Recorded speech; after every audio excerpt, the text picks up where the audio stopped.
ایک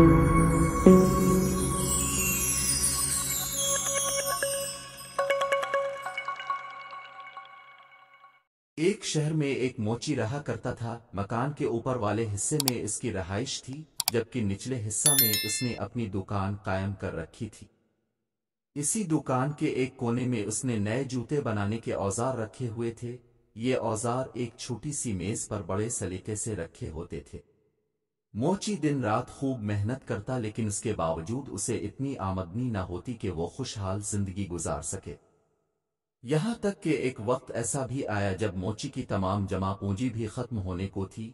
اب موچی بہت پریشان ہوا اور سوچنے لگا، اس مرتبہ بل ادا کرنے کے بعد تو اس کے پاس نہ جوتے بنانے کے لیے بھی رقم نہیں بچے گی۔ یہ خیال آتے ہی موچی کا دل کام سے اچاٹ ہو گیا۔ وہ جو جوتے بنا رہا تھا اس کا چمڑا وہیں پڑا چھوڑ کر الفاٹے اور اپنے رہائش والے حصے کی طرف چلا گیا۔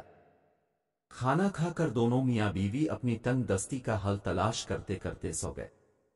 دوسرے روز صبح موچی ناشتے سے فارغ ہو کر اپنی دکان میں پہنچا تو وہ بہت حیران ہوا، کیونکہ کل جو چمڑا اس نے جوتوں کے لیے کاٹ کر چھوڑا تھا اس کے جوتے تیار تھے، اور یہ جوتے اتنے خوبصورت تھے کہ موچی نے کبھی اتنے عمدہ جوتے نہ بنائے تھے۔ موچی نے زور زور سے اپنی بیوی کو آوازیں دینی شروع کر دیں۔ آوازیں سن کر اس کی بیوی دکان میں داخل ہوئی تو موچی نے پوچھا، کیا یہ اتنے خوبصورت جوتے تم نے بنائے ہیں؟ موچی کی بیوی نے کہا، نہیں، میں ایسے اچھے جوتے کیسے بنا سکتی ہوں، میں نے تو پہلے کبھی جوتے بنائے ہی نہیں۔ موچی نے جوتے الفاٹے کر دکان کے دروازے کے ساتھ بنے ہوئے شوکیس میں اس طرح رکھ دیے کہ دکان کے باہر سے ہر شخص کی نظر ان پر پڑتی تھی۔ کچھ ہی دیر گزری تھی کہ ایک آدمی نے آ کر جوتے خریدنے کی خواہش ظاہر کی۔ اس نے موچی کو جوتوں کی اتنی اچھی قیمت دی کہ موچی کبھی سوچ بھی نہ سکتا تھا۔ تب موچی نے اس رقم سے گھر کے لیے راشن خریدا اور مزید جوتوں کے لیے چمڑا بھی خرید لیا۔ خریداری سے فارغ ہو کر موچی واپس آیا تو شام ہونے کو تھی۔ موچی کی بیوی کھانا بنانے کی تیاری کرنے لگی، جبکہ موچی چمڑا لے کر دکان والے حصے میں آ گیا۔ موچی نے 2 جوڑے جوتوں کے لیے چمڑا کاٹا۔ وہ ابھی انہیں سینے کے بارے میں سوچ رہا تھا کہ اس کی بیوی نے آواز دے کر کہا، کھانا تیار ہے، آ کر کھانا کھا لو، باقی کام صبح کر لینا۔ یہ سن کر موچی نے کاٹا ہوا چمڑا اپنے کام کرنے والی میز پر چھوڑا اور رہائشی حصے کی طرف آ گیا۔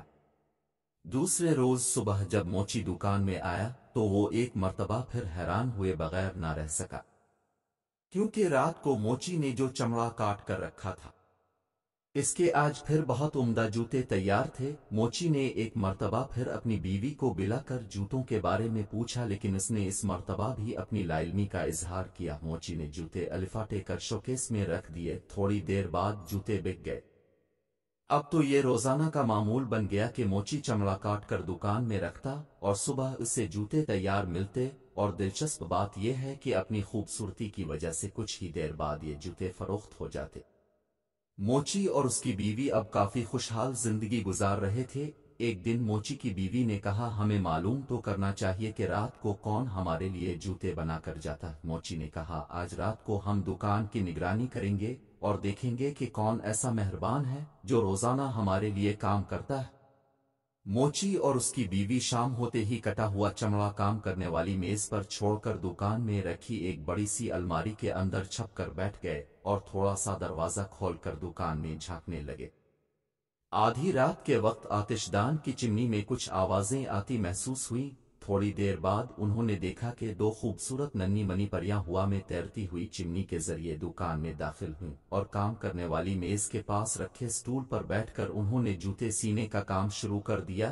صبح ہونے سے کچھ دیر قبل جوتے کے دونوں جوڑے تیار ہو چکے تھے۔ خوبصورت جوتے میز پر اسی طرح چھوڑ کر دونوں ننھی پریاں ہوا میں الفاڑتی ہوئی واپس چلی گئیں۔ موچی نے اپنی بیوی سے کہا، بہت دنوں سے یہ ننھی پریاں ہمیں اچھے اچھے جوتے بنا کر دے رہی ہیں، میرا خیال ہے ہم بھی انہیں کوئی تحفہ دیں۔ موچی کی بیوی بولی، دونوں پریاں ننگے پاؤں تھیں اور ان کے کپڑے بھی عام سے تھے، شاید انہیں ان کپڑوں میں سردی لگتی ہو، کیوں نہ میں ان دونوں کے لیے کپڑے بنا دوں۔ موچی نے بھی بیوی کی ہاں میں ہاں ملائی۔ اسی دن موچی کی بیوی نے دونوں پریوں کے لیے بہترین گرم جیکٹیں تیار کیں اور ساتھ ہی 2 جوڑے چھوٹے چھوٹے خوبصورت جرابوں کے جوتے بھی بنائے۔